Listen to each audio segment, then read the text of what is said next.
है orbital speed?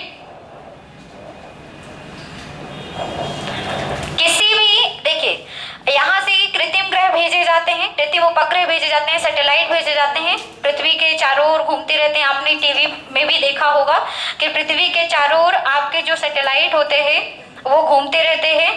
आपने शायद देखा हो, आप लोगों ने टीवी में देखा होगा कि जो सैटेलाइट होते हैं ये पृथ्वी के चारों ओर क्या करते हैं, चक्कर लगाते हैं और हमें मौसम की जानकारी देते हैं, पृथ्वी में होने वाली समस्त घटनाओं की जानकारी देते हैं ना, फोटो खींचकर और भी संदेश देकर।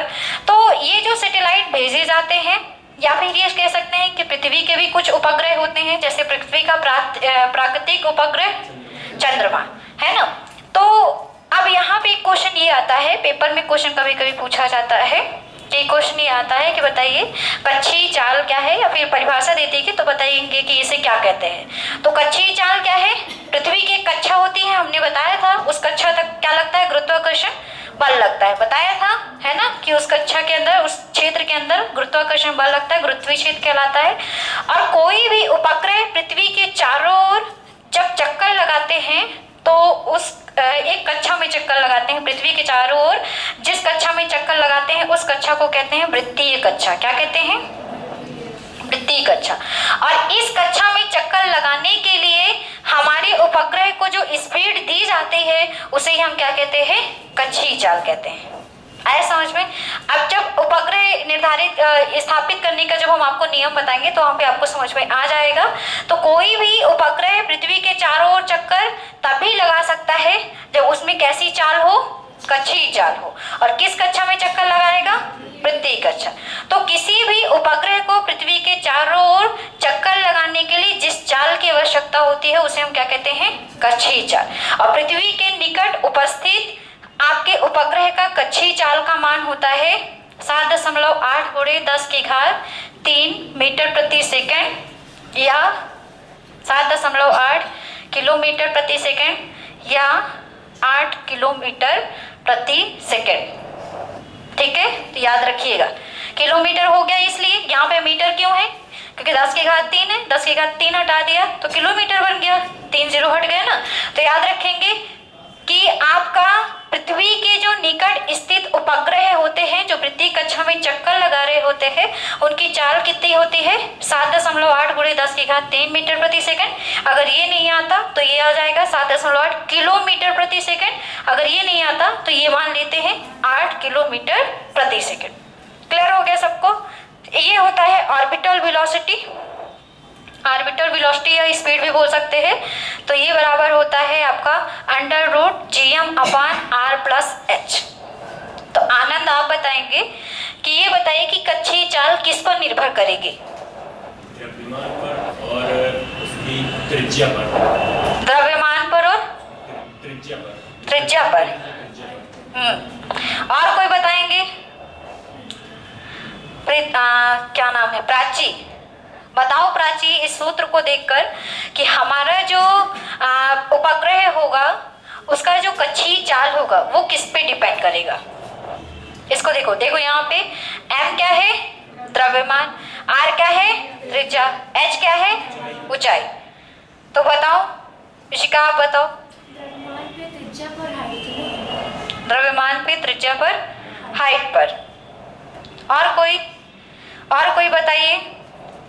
देखिए, हमारी जो कच्छी चाल होती है वो द्रव्यमान पर निर्भर नहीं करती। ठीक है, द्रव्यमान पर निर्भर नहीं करती। एक अलग अलग द्रव्यमान के जो पिंड होते हैं एक ही कक्षा में क्या करते हैं, चक्कर लगाते हैं। तो क्या कक्षा, द्रव्यमान बढ़ने पर कक्षा क्या चेंज हो गई? नहीं चेंज हुई ना, वृत्तीय कक्षा में ही रहेंगे। और अगर वो पास में है, ये याद रखिएगा कि अलग अलग द्रव्यमान के पिंड एक ही कक्षा में एक ही चाल से गति करते हैं। अगर एक ही कक्षा में है तो एक ही चाल से गति करते हैं। और ये जो आपका कच्छी चाल होता है ये त्रिज्या पर निर्भर करता है और ऊंचाई पर निर्भर करता है। अगर ऊंचाई बढ़ती जाती है तो क्या होगा, कच्ची चाल कम होता जाएगा और टाइम क्या होगा, बढ़ता जाएगा। भाई जब चाल कम हो गई मतलब कि दूरी ज्यादा देर में तय करेंगे तो चाल क्या हो जाएगी, ऊंचाई बढ़ने के साथ साथ कम कम होती जाएगी और समय क्या होता जाएगा, बढ़ता जाएगा। और जब ऊंचाई बढ़ रही है मतलब त्रिज्या भी क्या हो रही है, बढ़ रही है, इसलिए दोनों को साथ में नीचे लिखा है। आ गया समझ में? तो यहाँ पे याद रखेंगे कि पेपर में पूछा जाता है कि बताइए कक्षीय चाल किस पर निर्भर करती है, तो कक्षीय चाल द्रव्यमान पर निर्भर नहीं करती। अलग अलग द्रव्यमान के जो उपग्रह होते हैं एक ही कक्षा में चक्कर लगाते हैं। ये किस पर डिपेंड करती है हमारी कक्षीय चाल, त्रिज्या पर और ऊंचाई पर। ऊंचाई बढ़ने के साथ साथ कक्षीय चाल का मान क्या होता जाता है, कम होता जाता है। और ये जो चक्कर लगा रहे हैं इस कक्षा पे उसका टाइम पीरियड क्या होता है, बढ़ता जाता है। क्लियर हो गया सबको? चलिए लिखिए इसके बारे में। फॉर्मूले में तो एम है लेकिन किधर है ये भी ध्यान से देखो, ऊपर है, ऊपर एम है क्योंकि जो उपग्रह आप भेजेंगे उसका कुछ तो द्रव्यमान होगा ना, इसलिए एम है ना। लेकिन उस एम पे कोई प्रभाव नहीं पड़ेगा, उपग्रह के द्रव्यमान पे निर्भर नहीं करेगा। कितना भी बड़ा आप उपग्रह भेज दीजिए, कितना भी द्रव्यमान वाला उपग्रह भेज दीजिए, अगर आप उसे पलायन वेग देते हैं मतलब उसे कक्षा से यहाँ से बाहर करते हैं, फिर उसको एक चाल देना भी पड़ेगा आपको। चाल कितनी देनी पड़ेगी, 7.8 इंटू 10⁻³ मीटर प्रति सेकेंड। तो जितना भी भारी उपग्रह हो वृत्तीय कक्षा में इस चाल से क्या करेंगे, चक्कर लगाएंगे। चाल में केवल परिवर्तन तभी होगा कि जब आपकी इससे क्या बढ़ती जाए, पृथ्वी की सतह से और ज्यादा ऊंचाई बढ़ती जाए, तब आपके परिवर्तन। द्रव्यमान इसलिए है क्योंकि हमारे उपग्रह का द्रव्यमान कुछ न कुछ होता है लेकिन द्रव्यमान पर निर्भर नहीं होता है। मैम वो हाइट होगी कि क्या नाम, पृथ्वी से सैटेलाइट के बीच की डिस्टेंस होगी, डिस्टेंस होगी ना। आपकी पृथ्वी जहाँ पर है वो सैटेलाइट जितना दूरी स्थापित किया जाएगा उसके अनुसार उसकी चाल में कमी आती है। हाँ, उनके बीच की दूरी है, हाइट है, ऊंचाई ही है। मतलब कि पृथ्वी की सतह से जितना ऊंचा हम इस सैटेलाइट को स्थापित करेंगे उसकी चाल में कितनी उतनी ही क्या होती जाएगी, कमी आती जाएगी। ओके समझ में? सतह से हाँ, पृथ्वी की सतह से ही ना करेंगे, पृथ्वी के अंदर से थोड़ी ना करेंगे। और जो त्रिज्या होती है वो केंद्र से नापी जाती है। हाँ, वो केंद्र से नापी जाती है। चलिए लिखिए, वो तो केंद्र से ही नापेंगे, त्रिज्या हमेशा केंद्र से ही नापेंगे, हम तो सतह से थोड़ी ना नापेंगे। चलो लिखो, किसी पिंड के पृथ्वी के चारों ओर परिक्रमा करने के लिए, किसी पिंड के पृथ्वी के चारों ओर परिक्रमा करने के लिए, किसी पिंड के पृथ्वी के चारों ओर, किसी पिंड के पृथ्वी के चारों ओर परिक्रमा करने के लिए, पृथ्वी के चारों ओर परिक्रमा करने के लिए आवश्यक चाल को कक्षीय चाल कहते हैं। पृथ्वी के चारों ओर परिक्रमा करने के लिए आवश्यक चाल को कक्षीय चाल कहते हैं। इसे VO से प्रदर्शित करते हैं, VO से प्रदर्शित करते हैं, ऑर्बिटल वेलोसिटी कहते हैं ना, VO से प्रदर्शित करते हैं। और VO बराबर लिख लीजिए √GM/r+h, √GM/r+h।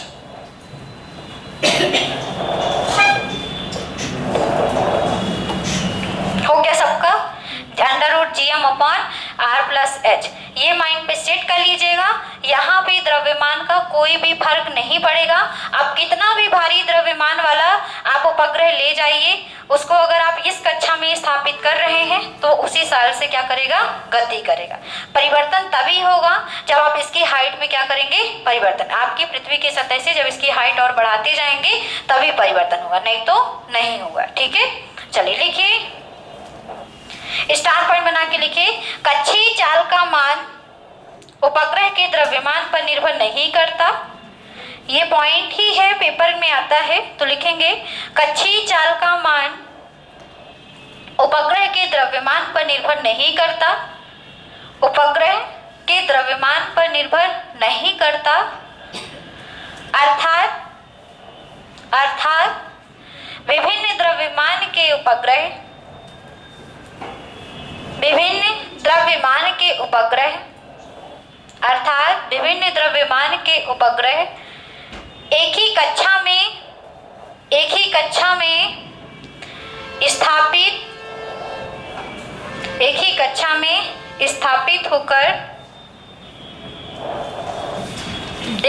में स्थापित होकर गति करते हैं। एक ही की कक्षा में स्थापित होकर गति करते हैं और उनकी कक्षीय चाल भी समान होती है। लिख लीजिए आगे, और उनकी कक्षीय चाल भी समान होती है, और उनकी कक्षीय चाल भी समान होती है, कक्षीय चाल भी समान होती है। अगर इस कक्षा में है मतलब कि उनका चाल क्या होगा, सभी का, चाहे जितना भारी उपग्रह हो, सभी का चाल क्या होगा, समान होगा। ये माइंड पे सेट कर लीजिएगा। इसीलिए तो एक दूसरे से टकराते नहीं हैं। हाँ बिल्कुल बिल्कुल बिल्कुल, क्योंकि अगर हम स्पीड बढ़ा दिए तो दूसरा आके टकरा नहीं जाएगा, उससे भिड़ जाएगा ना, तो वो नहीं करना, इसलिए कच्ची चाल इनकी इक्वल रखते हैं। मैम अगर क्वेश्चंस जैसे फिजिक्स में क्वेश्चन होते हैं, क्वेश्चन सॉल्व करेंगे तो m की वैल्यू से ही अपने समझना है। क्वेश्चन आएंगे नहीं आपके पेपर में, आप टेंशन नहीं लो, m की वैल्यू वहाँ पे दे के रखेगा, m की वैल्यू आपको काउंट करने की जरूरत नहीं है ना, आता ही नहीं है, आएगा अभी। तो आप अगर ये सूत्र आपको याद है और ये फॉर्मूला अगर आपके मन में है कि एक ही द्रव्यमान, कई अलग अलग द्रव्यमान वाले जो पिंड है एक ही कक्षा में एक ही समान चाल से क्या करते हैं, गति करते हैं, बस हो गया। इसको अपने माइंड पे सेट करना है, ठीक है, एक ही पॉइंट है आपका। चलिए दूसरा फैक्ट लिखिए, उपग्रह की कक्षीय चाल, उपग्रह की कक्षीय चाल, उपग्रह की कक्षीय चाल उसकी, उपग्रह की कक्षीय चाल उसकी पृथ्वी तल से ऊंचाई पर निर्भर करती है। पृथ्वी तल से, मैंने पृथ्वी के केंद्र से नहीं बोला है, कहां से बोला है, पृथ्वी तल से ऊंचाई पर निर्भर करती है, पृथ्वी तल से ऊंचाई पर निर्भर करती है। ऊंचाई बढ़ने के साथ साथ, ऊंचाई बढ़ने के साथ साथ, ऊंचाई बढ़ने के साथ साथ कक्षीय चाल का मान कम होता जाता है। ऊंचाई बढ़ने के साथ साथ कक्षीय चाल का मान कम होता जाता है, मतलब हाइट बढ़ेगी तो चाल क्या होती है, कम होती है। ऊंचाई बढ़ने के साथ साथ उपग्रह की चाल कम होती जाती है, ठीक है। एक और स्टार पॉइंट बना के लिखे, पृथ्वी के समीप स्थित, पृथ्वी के समीप स्थित, पृथ्वी के समीप स्थित उपग्रह की कक्षीय चाल का मान, समीप स्थित, स्थिर नहीं, स्थित, स्थित उपग्रह की कक्षीय चाल का मान, उपग्रह की कक्षीय चाल का मान, ये तीनों लिख लीजिए, 7.8 गुणे 10⁻³ मीटर प्रति सेकेंड, या 7.8 किलोमीटर प्रति सेकेंड, या 8 किलोमीटर प्रति सेकेंड होती है।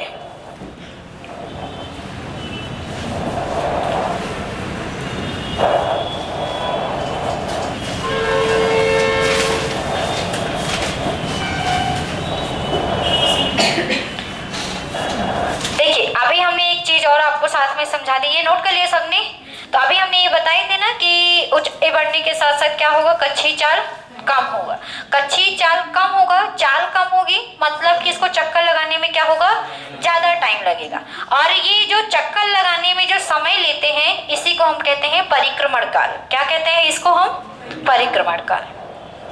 तो ये दोनों चीजें एक साथ लिंक हो गई आपकी, ठीक है। तो याद रखेंगे, ऑर्बिटिंग पीरियड कहते हैं इसको, किसी उपग्रह द्वारा चक्कर लगाने में लिया गया जो समय होता है वो क्या कहलाता है, परिक्रमण काल। और अभी अभी आपने समझा कि ऊंचाई बढ़ने के साथ साथ चाल कम होती जाती है, चाल कम होती है, इस कारण से ये जो उपग्रह है बहुत देर में चक्कर लगाएंगे, मतलब टाइम क्या होगा, ज्यादा। मतलब कि अगर पेपर में आ जाए क्वेश्चन ये है आपका कि ऊंचाई बताइए, अगर किसी की उपग्रह की ऊंचाई बढ़ रही है तो उसके परिक्रमण काल में क्या मतलब अंतर होगा, परिक्रमण काल ऊंचाई बढ़ने के साथ साथ क्या होता है, बढ़ता जाता है, क्योंकि कक्षीय चाल का मान क्या होता है, कम, कक्षीय चाल का मान कम, चाल कम, टाइम ज्यादा, बस हो गया ना। चलिए लिखिए, परिक्रमण काल हेडिंग करिए, चीजें इजिली समझना है, मतलब बहुत ज्यादा टफ नहीं करना है ना। चलो लिखो, परिक्रमण काल डाल के ऑर्बिटिंग पीरियड, उपग्रह द्वारा पृथ्वी का एक पूर्ण चक्कर लगाने में, उपग्रह द्वारा पृथ्वी का, उपग्रह द्वारा पृथ्वी का एक पूर्ण चक्कर, उपग्रह द्वारा पृथ्वी का एक पूर्ण चक्कर लगाने में लगा समय, एक पूर्ण चक्कर लगाने में लगा समय परिक्रमण काल कहलाता है। तो उपग्रह का क्या कहलाता है? परिक्रमण काल कहलाता है। लगा समय परिक्रमण, उपग्रह का परिक्रमण काल कहलाता है। चंद्रमा का परिक्रमण काल कितना होता है? कितना होता है? 28 दिन। कितना होता है उमंग? 27 दिन, 7 घंटे, 8 घंटे, 8 घंटे भी बोल सकते हैं, उसमें कोई दिक्कत नहीं है। लेकिन वैसे ऐसा होता है, समझना, 27 दिन ये चंद्रमा का है। चंद्रमा पृथ्वी का उपग्रह है ना, मतलब कि उपग्रह है, तो उपग्रह का हम अब यहाँ पे बताएंगे। तो चंद्रमा का जो उपग्रह परिक्रमण काल होता है वो 27 दिन, 7 घंटे, 43 मिनट, 46 सेकेंड होता है। इस कारण से कभी कभी ऑप्शन में क्या आता है? 27 दिन 8 घंटे। तो ये भी गलत नहीं है अगर इस तरह नहीं दिया है। तो लिखिए स्टार पॉइंट बना के, चंद्रमा का परिक्रमण काल, चंद्रमा का परिक्रमण काल 27 दिन 7 घंटे 43 मिनट, 27 दिन 7 घंटे 43 मिनट 46 सेकेंड या 27 दिन 8 घंटे होता है ना। ये भी ऑप्शन में अगर है, अगर ये नहीं है तब ये भी सही है, ठीक है ना। अब पृथ्वी की, चंद्रमा की बात अगर ना करें, पृथ्वी के समीप हमने जो उपग्रह भेजे हैं, कृत्रिम उपग्रह, तो पृथ्वी के समीप स्थित है। तो पृथ्वी के समीप स्थित उपग्रह का परिक्रमण काल कितना होता है? पास है मतलब कच्छी चाल ज्यादा, कच्छी चाल पास है तो ज्यादा, और टाइम पास है मतलब चाल अधिक है, मतलब टाइम क्या लगेगा? बहुत कम लगेगा। तो बताइए कितना होता है पृथ्वी के समीप स्थित उपग्रह का परिक्रमण काल? टाइम बताओ कितना लगेगा, उसे टाइम बताइए, बताइए। समीप स्थित जो आपका उपग्रह होता है उसका कच्छी चाल ये हो जाएगा। अब कच्छी चाल ये है मतलब टाइम कम लगेगा। टाइम कम लगेगा तो कितना टाइम लगता है ये आपको बताना है, ये आपको बताना है, मुझे नहीं। बताइए। उतना कितना लगेगा? इतना लगेगा, 8 घंटे लगेगा। 8 किलोमीटर पर सेकेंड। अरे वो तो चाल है ना, मैं तो टाइम पूछ रही हूँ। तो टाइम का थोड़ी ना होता है किलोमीटर प्रति सेकेंड। बताइए, बता दें हमें। 84.4 मिनट। तब कच्छी चाल भी तो इतनी ज्यादा है। चलो लिखो, पृथ्वी के समीप परिक्रमा कर रहे उपग्रह का परिक्रमण काल, पृथ्वी के समीप परिक्रमा कर रहे, पृथ्वी के समीप परिक्रमा कर रहे उपग्रह का परिक्रमण काल, पृथ्वी के समीप परिक्रमा कर रहे उपग्रह का परिक्रमण काल 84.4 मिनट होता है। 84.4 मिनट होता है।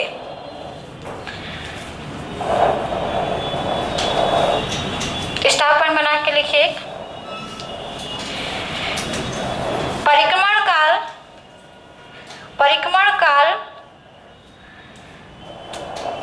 परिक्रमण काल ऊंचाई बढ़ने के साथ साथ, परिक्रमण काल ऊंचाई बढ़ने के साथ साथ बढ़ता जाता है।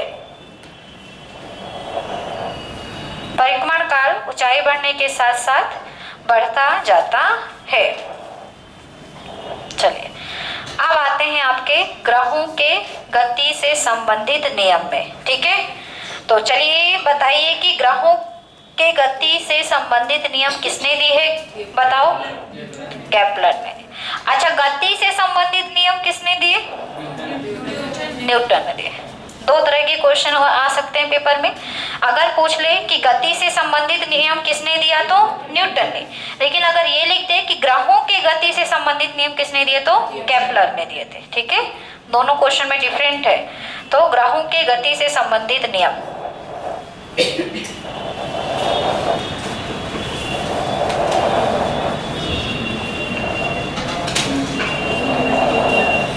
और इन नियम की जानकारी दी थी वैज्ञानिक केपलर ने। 3 नियम दिए गए हैं, 2 नियम आप ऑलरेडी पढ़ चुके हैं, ये भी तीसरा भी आप पढ़ चुके हैं। पहला नियम क्या कहता है? पहला नियम इनका ये कहता है, केपलर ने बताया है, ये हम आपको जो उन्होंने बताया है बस वो हम आपको डिफाइन कर रहे हैं ना, इस पे हम कोई तोड़ नहीं बना सकते कि ऐसा क्यों हुआ है, ऐसा क्यों नहीं हुआ है ना। तो चलिए पहला नियम क्या है? पहला नियम इन्होंने ये बताया, जो हमने आपको कॉस्मोलॉजी पढ़ाई है तो हमने एक चीज आपको बताई होगी कि कॉस्मोलॉजी में बीच में क्या होता है? Black hole.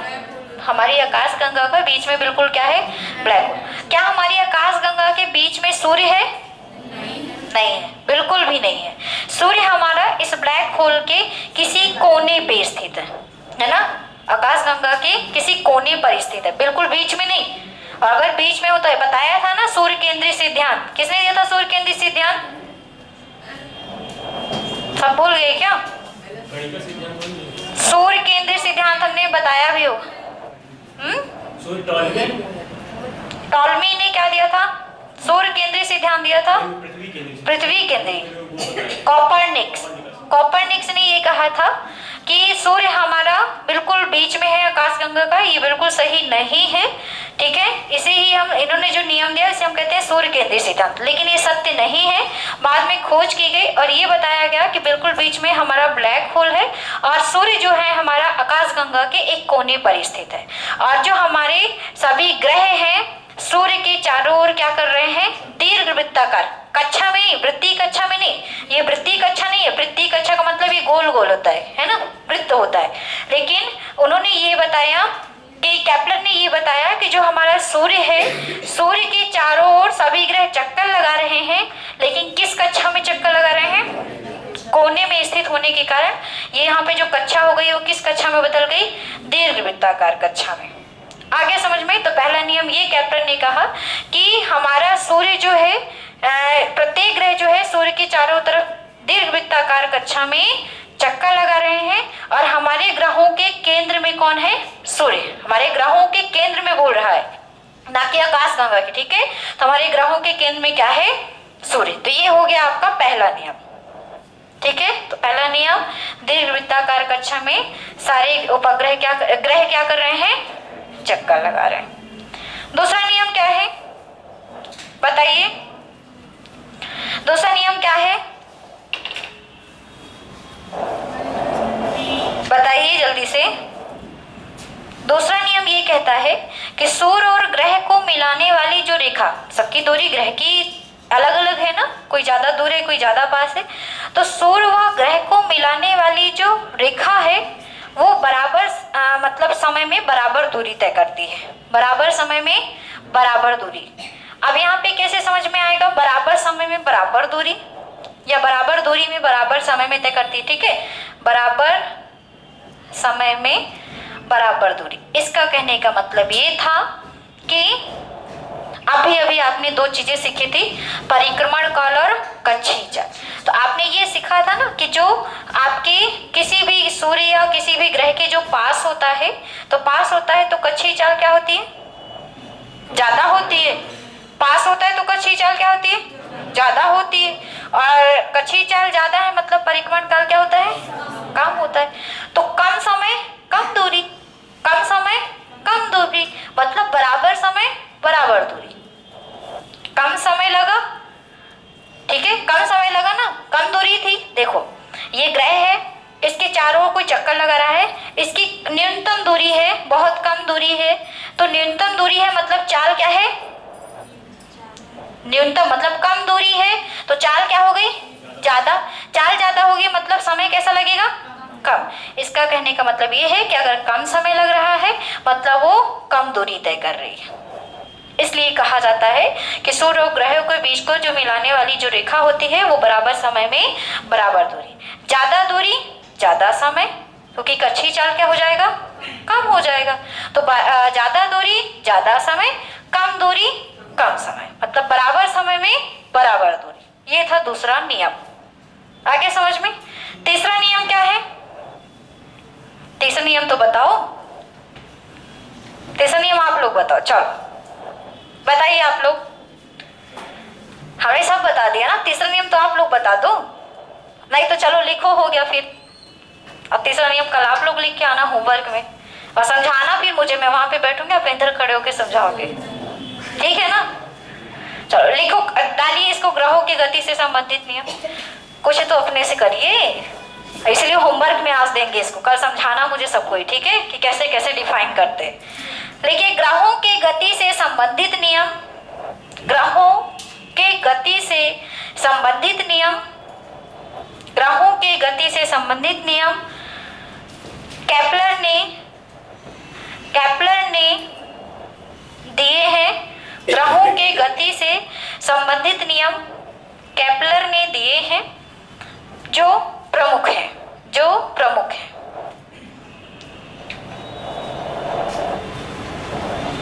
पहला नियम लिखिए, इसका पहला नियम लिखिए, प्रत्येक ग्रह सूर्य के चारों ओर, पहला नियम लिखिए, प्रत्येक ग्रह सूर्य के चारों ओर, प्रत्येक ग्रह सूर्य के चारों ओर दीर्घवृत्ताकार कक्षा,